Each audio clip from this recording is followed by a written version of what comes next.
Hi everyone, in this video we're going to go through the science practice test, Princeton Review, number 1. As we go through the video, I'll try to remind you of some of the most important parts of science as well covered in the test. So don't just look at the right answer. Try to think about what are your areas of weakness. Do you struggle to do calculations? Or do you struggle to understand the theory from biology? As you're going through all these practice exams, you should always be trying to work out what your own areas of weakness are, and then you can improve. The first question is all about carrying capacity. The population below the carrying capacity will grow exponentially. That exponentially means it will keep going up and up. So exponential growth means but eventually it will slow down and it will stabilize. Stabilize means it will become more or less flat. It will not go up or down too much. On the logistic growth curve, an X on the point that represents the point of maximum growth rate. Maximum growth rate. Now, rate is the change. When we're looking at a rate, we're looking at the change. Here, I think some people might have chosen to put an X, but this is the carrying capacity. This is where it will stabilize. It will not go up or down very much because there's no more resources available. So the maximum number of organisms are alive at this point. We're looking for the maximum change. And that's going to be this point here. Here, it changes very slowly. Here, it's changing very slowly. But here, you can see that the slope of the line is much steeper. So here is where the change is most. So we should have moved the X onto this point here, because this is the point where the change is happening most quickly. Now, question 2 is one of those questions where you have a formula that you're going to need to use. When you're using a formula, don't worry, even if it's something that you've not seen before, because the question is going to explain what each part of the formula means. So look at this question. All objects experience gravitational interactions with an intensity, with a degree, with a size that is directly proportional to the product of their masses. Now the product means multiply. Newton's gravitational equation states the force of gravity, so F, this is the force of gravity, between two objects is equal to the product of their gravity, so G is the product of their gravity, and then the mass of each object, which is big M and small m, or M1 and M2. And that is all divided by the squared distance between the two objects, which is the r squared. So what is the force of gravity? So when we're looking at this question, what is the force of gravity means we are finding F. So F equals between a 60 kilogram puppy, so that would be M1, and a 2 kilogram parakeet, like a small parrot, so that's M2. If the distance of 25 meters separates them, so the R is 25 meters. But note that the force of gravity is 9.8 meters per second squared. The force of gravity on Earth is always 9.8 meters per second squared. So, force equals 9.8 times mass 1, which is 60, times mass 2, which is 2, divided by 25 squared. Now, in the exam, you can use a calculator, so don't worry that you get something that's difficult like this. So if we do the first line, 9.8 times 60 times 2 gives us 1,176. And then if we do the bottom line, 25 times 25 is 625.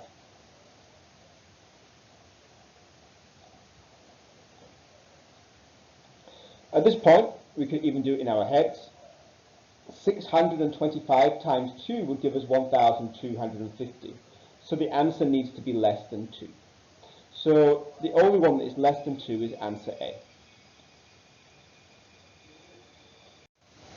Now the next group of questions are looking at genetics. These questions are very frequent. Almost every single exam that you do will have some type of genetic question. Often you don't really need to read all of the information that you're given. You can start by looking at the question and then think about what information do you need to find. So according to the information presented, what genotype should replace the question marks in the Punnett square? So for this one, it's very easy. All you need to do is take the one across from here, small t, and take the one down from here, small t. So we need 2 small t's. The answer is C. A and B just don't match for this Punnett square. For D, we never put a letter squared. Okay, you might think it's an easy way to write it, letter squared, but we don't do that in genetics. We always write out the letters exactly. The next question, if these individuals have children, what is the likelihood that their child, their second child, will not be able to taste PTC? Now for this we need to know whether tasting PTC is dominant or recessive. So let's go to the second paragraph where it talks about being able to taste the chemical phenylthicarbamide, PTC. So when some individuals taste PTC, it tastes extremely bitter, while other individuals say that PTC is tasteless. So can taste it means it tastes bitter. Cannot taste it means it is tasteless. The ability to taste PTC is dominant. So you need just one capital T in order to be able to taste PTC. So for 2 capital T, they can taste it. For 1 capital T, they can taste it. You need 2 recessive alleles for you not to be able to taste it. So as we look at this Punnett square here, we see this one is a heterozygotic pairing, and this one is also a heterozygotic pairing. Both of them have 1 dominant allele. So that means this one can taste and this one can taste. Here we have homozygotic recessive and homozygotic recessive. So these 2 cannot. So the answer that we're looking for is 50. 50% of the children will not be able to taste the PTC. 50% will, 50% will not. Don't get confused when it says the second child. The probability is not linked together. If you have 1 child that can taste, that has no effect on the second child. These are independent events. Every time that you have a child, they would have a 50-50 chance to be able to taste or not taste. The second child does not depend on the first child, because at conception, the sperm that is delivered from the male has no linking to the sperm that was delivered for the previous child. Now, the last question is looking at the genotypic ratio and the phenotypic ratio. The genotypic ratio is the number of different genotypes. So we have here the heterozygotic genotype, and we have here the homozygotic recessive genotype. There is no homozygotic dominant. So in this we have 2 big T, small t, and we have 2 small t, small t. So the ratio is 2 to 2. But we can simplify that ratio to 1 to 1. Now the phenotypic ratio is what is expressed. What can you see? Well, these 2, they can taste. These 2, they cannot taste. So in this example, actually the phenotypic ratio is exactly the same. It's 2 to 2, simplified down to 1 to 1. Now this reaction that we can see here, 6 carbon dioxide plus 6 water creates glucose plus 6 oxygen. You should recognize that this equation is photosynthesis. You would not get a question as easy as this in your exam. Now, matter exists in one of three basic states: solid, liquid, or gas. Solids keep their shape, liquids are held together with chemical bonds and can flow into a container, and gases have no shape and disperse unless contained. Matter is affected by temperature. Generally, increasing the temperature of a substance increases the volume of a substance. One major exception to this rule is water, which increases its volume when frozen. So normally, if you go from a solid to a liquid, you get higher volume. So if you have solid oil and it melts to become liquid oil, then the volume would increase. But one substance is different. Water is the exception. Water is the different one. When water goes from a liquid to a solid, then it increases. So Ashley is working in her laboratory. After melting some chocolate, she decides to freeze it. If she freezes the melted chocolate, she should expect the volume of the chocolate to do what? Well, normally, when you go from solid to liquid, you increase in volume. So, if you are going from a liquid to a solid, you will decrease.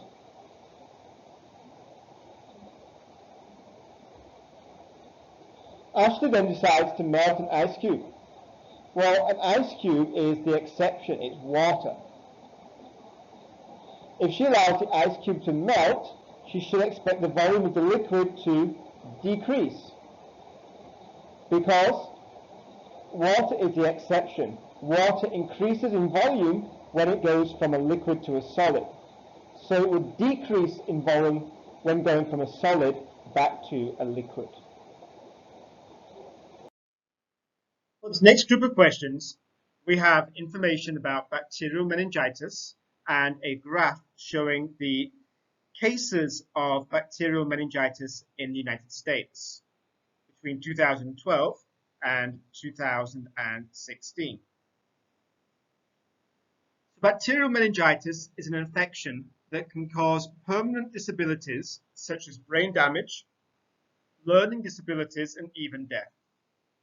While there are several strains of bacteria that can cause meningitis, some of the leading causes of bacterial meningitis in the United States are the bacteria Streptococcus pneumoniae, Neisseria meningitis, Haemophilus influenza, Listeria monocytogenes, and Group B Streptococcus.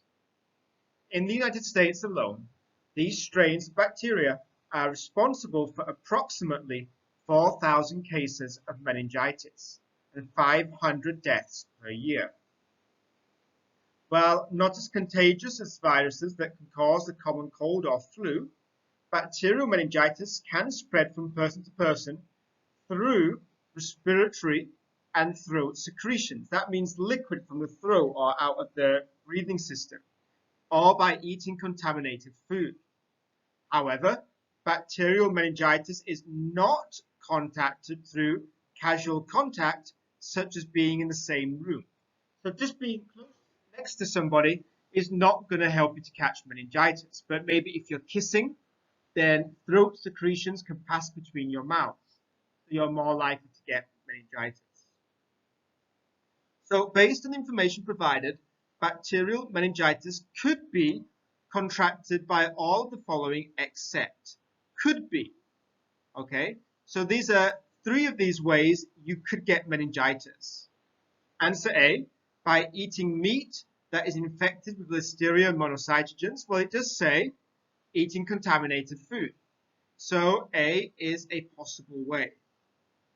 B, kissing an individual.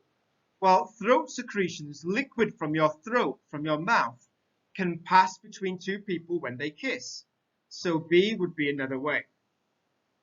C, holding hands with an individual, but it does say casual contact, being in the same room, being next to somebody. Even holding their hand will not make you catch meningitis, you need to get some of the bacteria from their throat, from their inside their body. Holding their hand is not going to pass on any bodily fluid to you. But D, inhaling the germs, an individual coughs directly on you. When you cough, you take some liquid from your throat and it is thrown out into the air. If a person close to you breathes that in, then they could catch the meningitis. So D is another way. The only one that does not give you meningitis is answer C. Next question is a little bit tricky. It says approximately how many individuals died from bacterial meningitis in the United States from 2010 to 2014. The first thing that you notice is that you must include 2010 and 2014 in your answer. So, you might be thinking that you're looking at the graph, but the graph is not showing you how many people died. The graph is showing you how many cases, how many people got the infection. You actually have to go back to the first paragraph when it said that there are 500 deaths per year. And then you need to count how many years. 2010, 2011, 2012, 2013, 2014. So 1, 2, 3, 4, 5 years. 5 years times 500 deaths per year gives you the answer 2,500.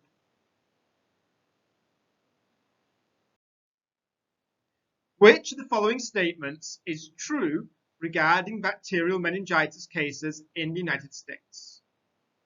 As the number of Streptococcus pneumoniae cases has increased, so too have the number of Haemophilus influenza. So Streptococcus pneumoniae is this one here. And Haemophilus influenza is this one here. So this one is going down, this one is going up. This one is going up and this one is going down. There is no link between these two types of bacterial meningitis. B. The number of individuals afflicted by Listeria monocytogenes in 2012. So Listeria monocytogenes, we're looking at this one here, 2012, is half the number of the individuals afflicted by Streptococcus pneumoniae. Well, this one was 1,000, this one was 2,000. This one looks like it would be a good answer. C. The number of individuals afflicted with group B Streptococcus has steadily increased. Well, step B, group B Streptococcus, I think it is this one here, which goes down first and then it goes up. Even if it was this one, it would be going up and then down. Neither of those two lines are going up the whole time. So we can take away answer C. And then the last one, there were fewer cases of Neisseria meningitis in 2016 than Haemophilus influenza. Well, Neisseria is here. It's the second highest. The only one that has more cases is the Streptococcus pneumoniae. So D is also not correct. This next question is looking at the process of cellular respiration. You should remember that respiration is the opposite of photosynthesis. So plants photosynthesize to make glucose, to make energy, and then the human body or the animal body breaks down that glucose to release the energy. So breaking down of glucose to release energy is the process of cellular respiration. But there are two different types of cellular respiration. One that occurs in the presence of oxygen and one that occurs without the presence of oxygen. And this question would not really be in your exam, but this question is seeing, do you remember the difference between the two? So if there is oxygen, it is called aerobic. And if there is no oxygen, it is called anaerobic. An meaning without the oxygen from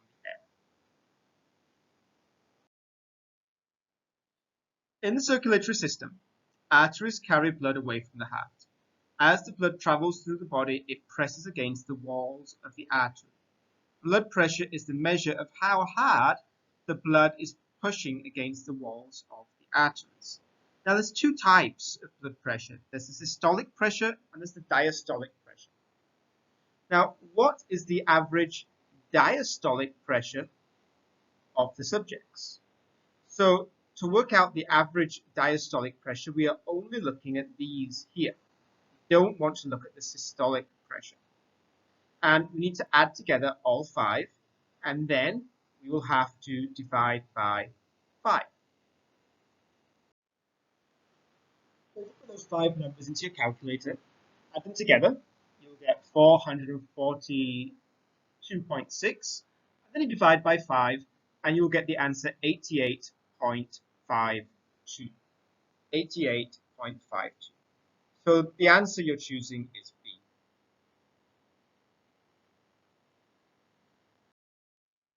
Now, in the circulatory system, it's the same passage, it's the same information.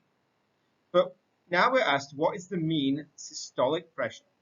So we're looking at systolic pressure this time, so we can forget about the diastolic numbers. And we're looking for the median. And remember, the median is where you go from the highest and the lowest, and you're looking at the middle number. So the highest number that I can see is 160. So I take that away. The lowest number is 105, so I take that away. The next highest number is 146, so I remove that. And the next to lowest number is 112.8, so I remove that. The number that is left is 132.6. Now, these questions where you're asked to calculate the average always means the mean, or the median, or occasionally the mode, you might think these questions are very easy. However, I have known students get these questions wrong in the exam. And in fact, one student failed the exam by 1 point, and he got the mean and the median the wrong way around. So it's very important that you read the question carefully and that you remember these basic mathematical words and know the difference between the mean, the mode, and the median. Next question is looking at the Earth's crust, the tectonic plates. And you should remember that there are 3 types of tectonic plates. There are convergent boundaries, which cause mountain ranges. Now, convergent is when the 2 plates are coming together. And because they come together, when they hit, they start to get pushed up. And that's why the mountains are formed. The second type of plate is a divergent boundary, which causes a gap to form. So again, we have our 2 plates, but because they're moving apart in the middle, we get a gap. We get a ravine. Sometimes you might get a volcano there because if there's magma underneath, that magma can come up to the surface. The other one is the transform boundary. And in the transform boundary, the plates are moving past each other. And often we get earthquakes because the pressure builds up and builds up, and then the plates suddenly move, causing the ground to shake. Now, this question is very easy. It just says, what is this a picture of? Well, the volcanic boundary is possible, but it's not actually a name. It's possible that there's going to be a volcano there, but that's not one of the 3 types of boundary. The correct answer is going to be divergent, because the plates, if you look at the arrows, are moving apart. Now, this next question is not like anything you'll get in your GED exam. It's much easier. It's checking your knowledge. Do you know about renewable and non-renewable sources of energy? Now, renewable means you can use again and again. Non-renewable means once you've used it, it's gone. So let's start with the ones that I think everybody will know. I think everybody knows that coal is non-renewable. Once you burn the coal, it is gone. You cannot use it again. The same for nuclear. Once you've used the nuclear core, it's gone. And the same for oil. Once you've used it, it is gone. Wind energy, you might see the turbines that turn around. This is renewable. Wind comes again every day. And solar energy, this is also renewable. Now, the last two that are left, geothermal and biomass, you might not know about. Geothermal energy is energy that comes from under the ground. So maybe you've been to Makasat near Mesot, where there are hot springs. This would be geothermal energy. You can use the hot springs to heat water and create energy. Biomass is burning something that was living. So, for example, you can grow corn. And when you grow corn, you can burn that to create a source of energy. Again, this next question is probably much easier than something you'll get in your exam. I'm not sure, you might get something like this, but it does seem quite an easy question. We have a basic food web at the top of the page. And in this food web, we have the relationships between different organisms. And the question is based on the information, which of the following organisms is a producer? Algae, we have the duck, we have the mink, and we have the hawk. And quite helpfully, these are more or less in a food chain. So the lily pad goes into the duck goes into the mink goes into the hawk. A producer is something that is eaten, but a producer is the very bottom of the food web. So in this food web, we have the algae and we have the lily pad. These are the two bottom parts of the food web. So the correct answer is A, algae. Populations of which two organisms would be devastated, that means destroyed, if the mink was removed from the food web. So imagine there is no more mink. Well, if there's no more mink, the duck will increase because there's nothing to eat it. The tadpole will increase a little bit because the mink won't eat it anymore. And the trout will increase a lot because the only thing eating the trout is the mink. But the muskrat only eats the mink, so that would decrease very quickly. And the hawk in this food web is only eating the mink, so that would also decrease very quickly. The correct answer would be the muskrat and the hawk. So the correct answer is D. Now, gravitational potential energy is the amount of energy an object has because of its vertical or horizontal position in a gravitational field. An object's gravitational potential energy is dependent upon the mass of an object and its height in the environment. For example, an object with mass m will have greater gravitational potential energy when dropped from a height of 3 feet than when dropped from a height of 3 inches. So the energy is equal to the mass times the height. So if you increase the mass, you will increase the energy. If you increase the height, you will also increase the energy. So which of the following has the greatest gravitational potential energy? Well, first, let's look at the mass. 15 pound, 20 pound, 20 pound, 90 pound. So let's take away answer A. 15 pound that has 2 inches is going to have very small amount of energy. Also C, 20 pound that has 3 inches is going to have small energy. And we're left with answer B and D. B says 20 pound anchor dropped from a height of 4 feet, so that would be 80 foot-pounds. But D is 90 pound box dropped from a height of 10 feet, that would be 900 foot-pounds. So the correct answer is D. The momentum of an object is the amount of motion of an object and can be calculated by using the equation momentum equals mass times velocity. Momentum equals mass times velocity. So a 12-pound cat is traveling at a velocity of 3 meters per second. So a 12-pound cat is traveling at the velocity of 3 meters per second. And a 30-pound dog is traveling at a velocity of 6 meters per second. 30-pound dog, traveling velocity of 6 meters per second. How much greater is the momentum of the dog than the cat? Leave your answer in x meters per second. So you don't need to write the meters per second, you only need to type the number in the box. In the real exam, it would probably say something like meters per second outside the box, but in this practice exam, there's no way to write that. So firstly, we need to calculate the momentum of each object. So first object is 12 times 3, which gives us a mass of 36.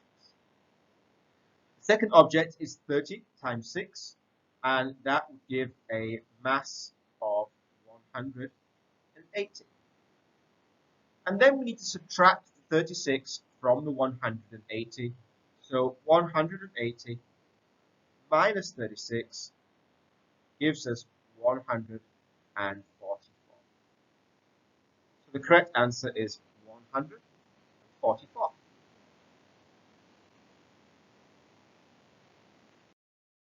Now for this next question, we need to remember that the formula is momentum equals mass times velocity. So momentum is equal to the mass times the velocity. Now object A and object B have the same momentum. So for object A, momentum is 4. For object B, the momentum is 4. Why 4? Well, simply because it's a nice, easy number to work with. It's an even number. I'm just putting any number in here that is easy for me to understand. So let's imagine that both objects have a momentum of 4. Object A has a greater mass. So object A has a greater mass. So let's say that the mass of object A is 4 and the mass of object B is 1. Object A has the greater mass. Well, object B must be traveling at what velocity? Well, 4 times 1 is 4. 1 times 4 is 4. Object B has a higher velocity. So the answer is higher. Whenever you get these questions where you're asked to imagine that you have two objects, imagine that one is greater than the other, just try it out. Put the formula down, put in some simple numbers for the things that you know, and then work out the missing parts. So in physics, machines are implements, things that make work easier by redirecting, that means changing the direction, or by multiplying the forces. A simple machine is one that changes the direction or the magnitude of the force. A simple machine is a machine that generally uses human power, human effort. A complex machine or a mechanical machine, this might use an engine to generate force. Now, which of these are a simple machine? Which of these are not a simple machine? Well, let's do the ones that we know first. A pulley is definitely going to be a simple machine. We have the pulley, we have the rope, and we pull down on the rope to lift the object up. We change the direction of the force. A wedge is also a simple machine. A wedge is like this. A wedge is very similar to a ramp. A wedge actually is on the end of an axe. Why is it easier to split wood with an axe? Because there is the wedge shape. The wedge shape multiplies the force over the small tip of the distance. A lever we know that the lever is a simple machine. An inclined plane, like a ramp, lifting something up, is a simple machine. And the wheel and axle is also definitely a simple machine. How about the others? Well, the engine is not a simple machine.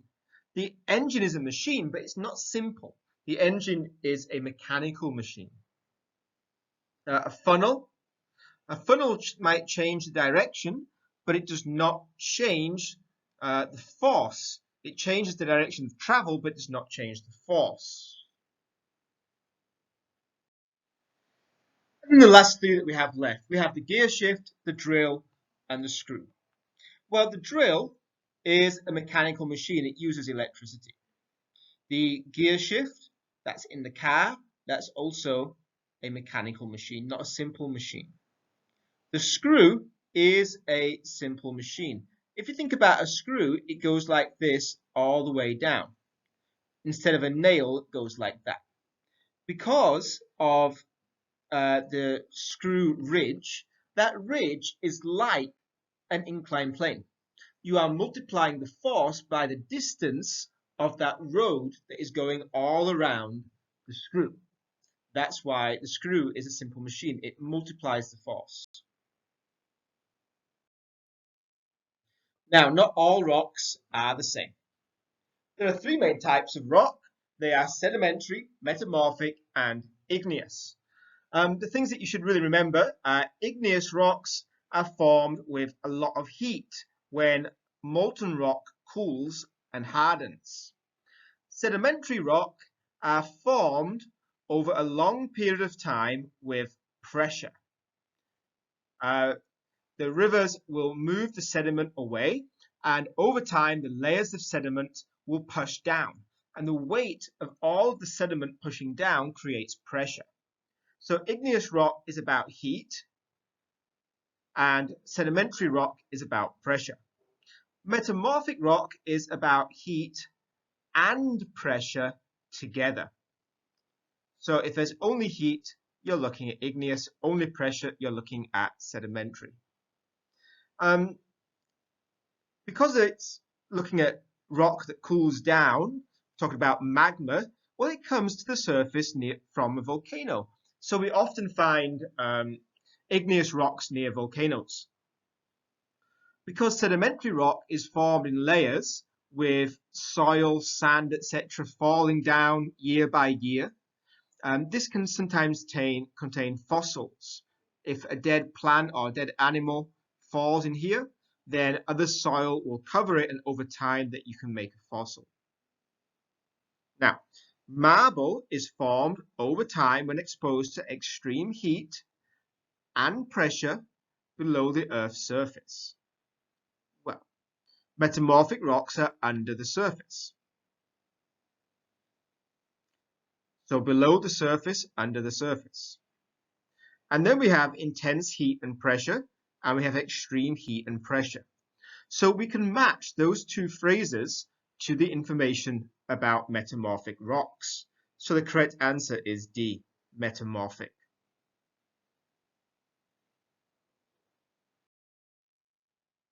The next question. What are the disadvantages of using fossil fuels? The disadvantages. And the options are, which of the following is not an adverse effect of fossil fuel use? We have acid rain, increased biodiversity, greenhouse effect, or ozone depletion. Well, as we read the passage, the first paragraph says once it's used, it's gone for good. It will run out. But that does not link to any of the answers. Next, we start to look at the nitrogen oxide in the atmosphere. And that is one of the key emissions from fossil fuel burning. So in the atmosphere, we might link that to the greenhouse effect. And also it talks about the newly industrialized countries having respiratory diseases, and so they want to move to a clean air. Again, looking at the air, so greenhouse effect, similar but not quite the same. Acid rain is also formed by a chemical reaction. Okay, so acid rain, and that pollutes the rivers and the lakes, and it's a problem for the wildlife. Now, if there's a problem for wildlife, the wildlife are more likely to die. Answer B said increased biodiversity.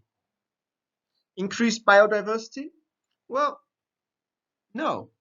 An increase in the amount of animals is a positive.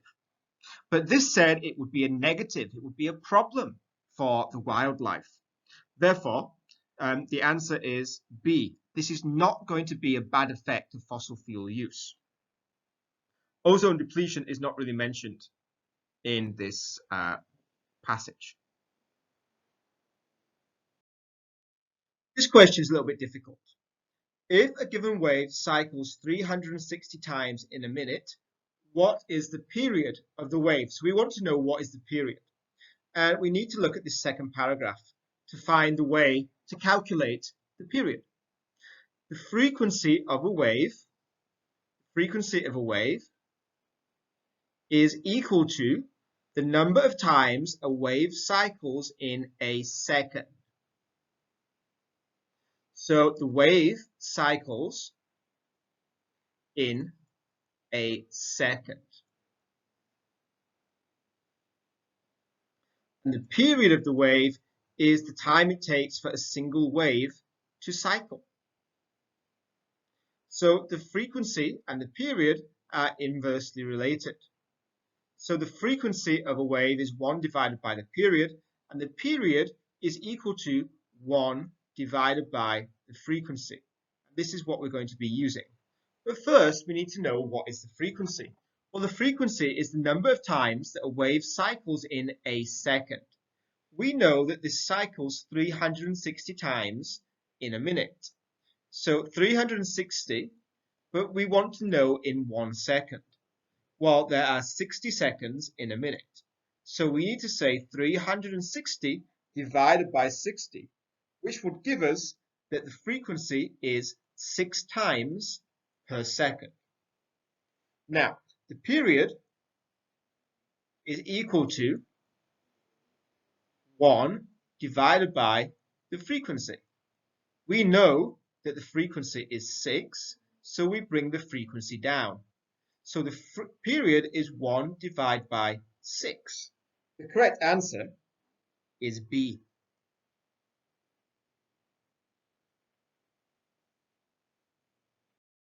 Let's continue. This next question asks us to identify what wave A and wave B are. I haven't included the options, but we can work it out by looking at the paragraph and looking at the diagram. So, if we look at the passage first, a wave is a disturbance that carries energy from one point to another, either through a medium, that means through a solid, liquid, or a gas, or through space. That means where there's nothing, in a vacuum. Waves can be categorized as either electromagnetic, such as light, which does not require a medium to travel through, or mechanical, such as sound, which does require a medium to travel through.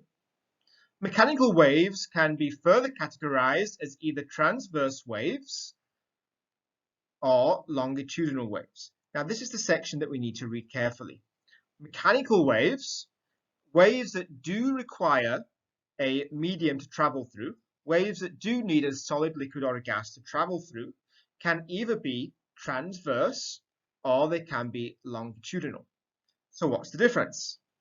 Well, in transverse waves, the particle is perpendicular to the wave motion. Remember, perpendicular is like this, where you get a right angle. Now look at wave A. The motion is going from left to right. The particles are going up and down. They are going at right angles to the wave motion. So diagram A is a transverse wave.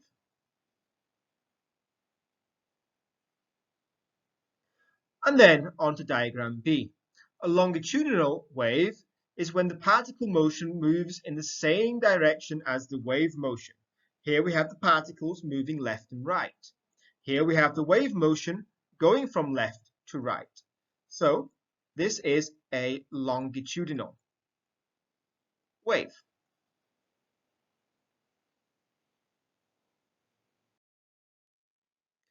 If the maximum height of a wave occurs at point 15 and the minimum height of a wave occurs at point 5, what is the amplitude? So we have a wave that's something like this. This point, the maximum height, the crest, is at point 15. This point, the lowest point, the trough, is at point 5. And we need to know what is the amplitude. Well, the amplitude is equal to half the vertical distance from the crest to the trough of the wave. So from the crest to the trough would be 15 minus 5, which would be 10. And the amplitude would be half of that. So the answer would be 5. Remember, the amplitude is from the halfway point, the rest point, to the crest, or from the rest point to the trough. So the answer that we're looking for is 5.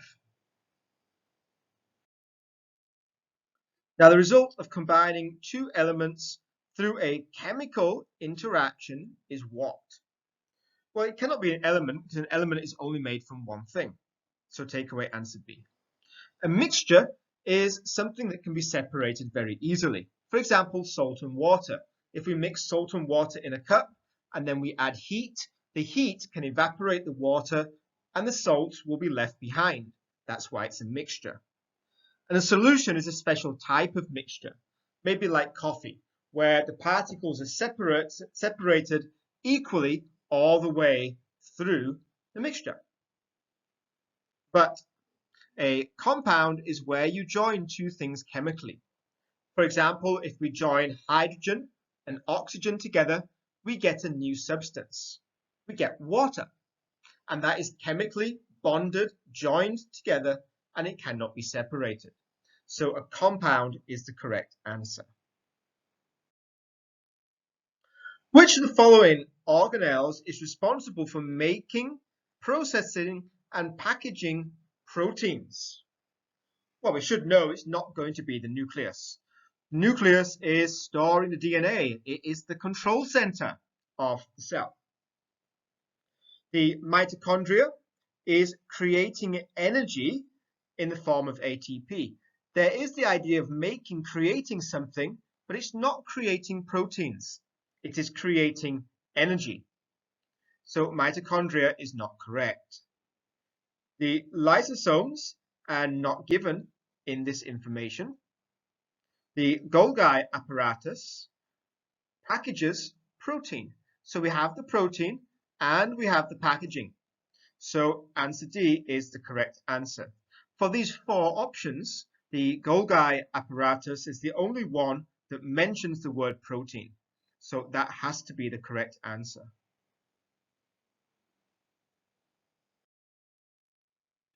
Now, a balanced equation is one that has the same number of elements, atoms, both before and after a reaction takes place.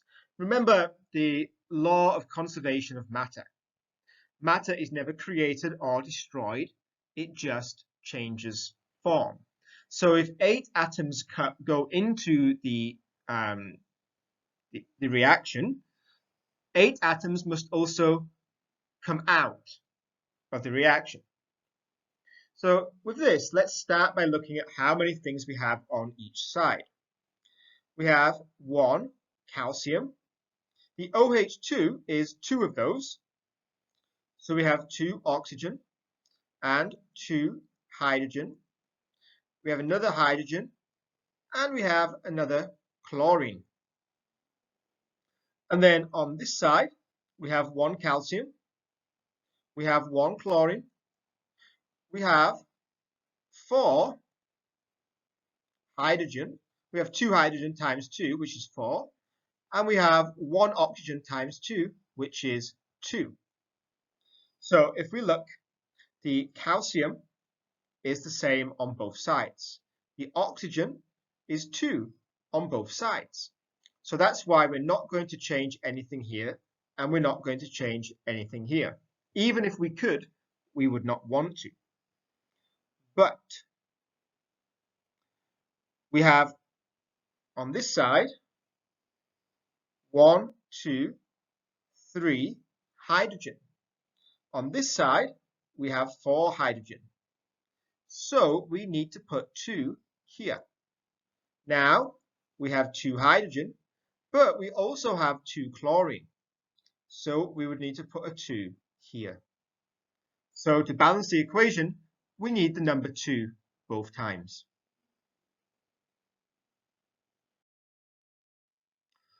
What type of basic chemical reaction is the reaction of calcium hydroxide and hydrochloric acid? Well, we have 4 types of chemical reactions. When 2 things join together to make one new thing, this is called a combination reaction. When one thing breaks down to make 2 separate things, this is called a decomposition reaction. When we have 2 substances going into the reaction and 2 substances coming out of the reaction, but one of the things has moved, so in this case, we have the B with a C, and later we have the A with a C. So the B and the A have swapped places. This is a single displacement. When 2 things go in and 2 things come out and 2 different things have changed place, then it would be a double displacement. Now we're going to have a paragraph that explains what is happening in the reaction.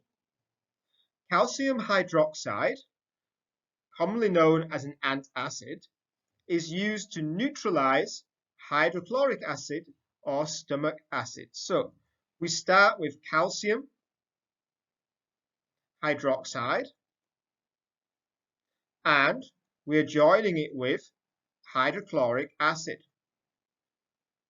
And we are going to make calcium chloride and water. Now, I know this is not a balanced equation. The balanced equation is on the previous slide. But what I want you to see is that the calcium and the hydroxide were together at the beginning, and the calcium is now with the Cl. So the Cl has moved to here. The hydroxide has moved to here. 2 things have moved. So this is a double displacement reaction.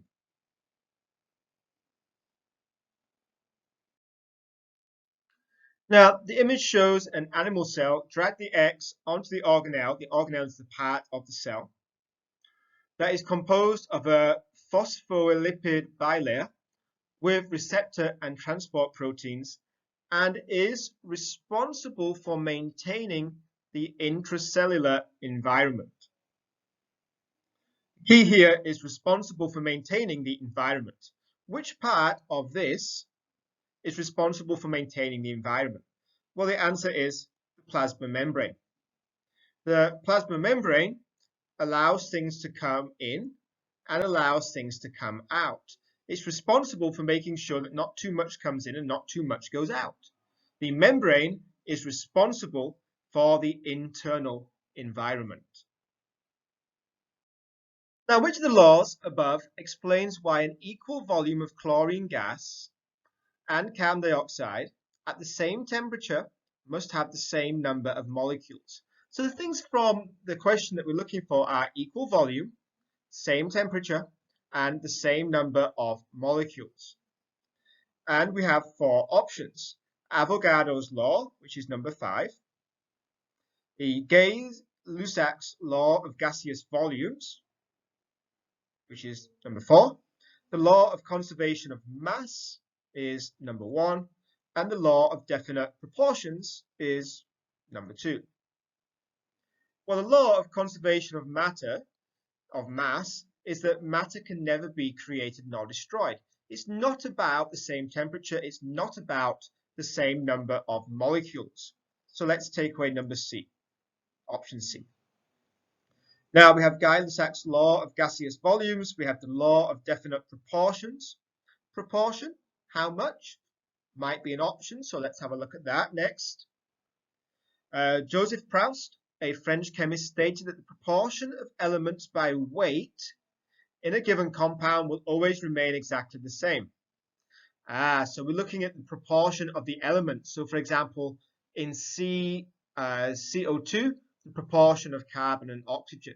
We're looking at it by weight. We're not looking by the number of molecules. So it's not going to be answer D either. So A or B. Let's have a look at Avogadro's law. Avogadro proposed this law in the year 1811.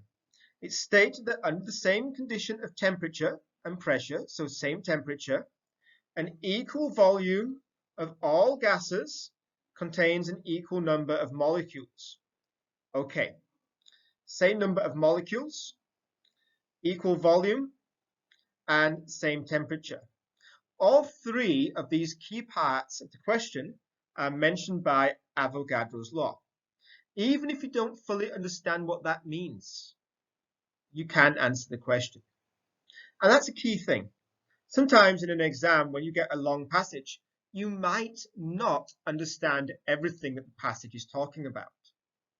However, by matching some of the key words from the question to the passage, you can find the correct answer. Final question. Which of these landforms would best be described as a plain? Well, option A is definitely going to be a forest. A plain is a flat piece of land, so it's not answer A. E, well, E would be the coastline or the shoreline next to the river. Possible, because it could be flat, but maybe not the best option.